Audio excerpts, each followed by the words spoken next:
días.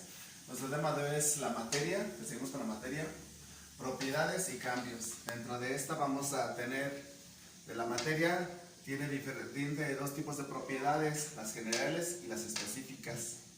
Y dentro de los cambios hay dos tipos también, los físicos y los químicos. Entonces aquí señalamos esto como importante. Entonces, dentro de las propiedades generales de la materia tenemos, por ejemplo, que son el peso, el volumen y la forma, y otros más. El peso, porque las generales son las que toda la materia contiene estas propiedades, como todos los objetos tienen peso, los podemos medir en kilos, por ejemplo, un bote, una piedra, un garrafón de agua. Y volumen también le podemos medir, como en metros cúbicos, en litros, todos tienen esa propiedad. Y forma, pues también. Entonces las generales son las que toda la materia tiene esas propiedades. Pero hay otro tipo de las que son las propiedades específicas, no todos tienen, o son diferentes en este caso. Por ejemplo, o nos ayudan a diferenciarlas unas de otras. Por ejemplo, el color. Tengo este ejemplo. El alcohol, el aceite y el agua tienen diferente color. Y nos ayuda a diferenciarla uno de otro. Olor y sabor y estado también. El olor del agua, el aceite y el alcohol es diferente, nos ayuda a diferenciarlo. Sabor, no se diga también, agua, aceite y alcohol nos ayuda a diferenciar uno de otro. También una propiedad específica es la densidad y podemos separarla o diferenciarla. Por ejemplo, si tenemos aquí un vaso y ponemos agua, el agua, como está más pesada, se va a ir a la parte de abajo porque es más densa. Y el aceite, que es más ligero, se va a ir a la parte de arriba. Por esa razón, cuando en la casa hacemos un caldo de pollo, el aceite o la grasa del pollo se va a la parte de arriba. Y el agua está en la parte, o el caldito más, está en la parte de abajo. O en el consomé, el aceite está en la parte de arriba. Esas son las específicas. Después vamos a ver los cambios, que son en este caso los físicos y los químicos.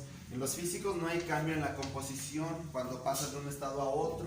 Y te tengo estos ejemplos: solidificación, evaporación y condensación. Solidificación, por ejemplo, cuando el agua pasa a hielo. Eso pasa en el refrigerador, por ejemplo. En el refri, cuando ponemos el agua a congelar para usar después el hielo. Y el agua tiene, al pasar a hielo, tiene la misma composición, no hay cambio en ella, solamente cambia de estado, solamente. La evaporación, con el agua pasa a vapor, y en este caso cuando la formación de nubes.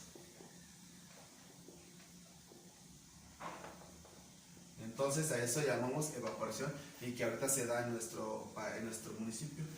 Y al revés, la condensación, el agua pasa a líquido. Cuando tenemos un vaso y aquí le ponemos hielos que sacamos del refrigerador, en la orillita del vaso se empieza a condensar el agua, se empieza aquí a formar, y entonces al ratito tenemos aquí abajo del vaso un charco. Se dice que el agua pasó al líquido, el vapor que está en el ambiente pasó a líquido. Eso pasa con la coca, por ejemplo. Son de los cambios físicos estos. Ahora vamos con otros que son los cambios químicos. En estos sí se modifica la estructura interna, o sea que en los anteriores la composición no varía, sigue siendo igual que la composición interna o la composición química, pero en los químicos se modifica la estructura de la materia, ya no es la misma. Y tenemos el ejemplo aquí, la combustión, cuando ponemos una veladora o quemamos un papel, o cuando quemamos la pólvora, ya no existe, no es la misma composición al quemarse. La oxidación, cuando tenemos un clavo que lo dejamos a la intemperie, o un metal cualquiera y se oxida, ya son composiciones diferentes. Aquí en este caso, por ejemplo, cuando es un clavo de fierro y se oxida,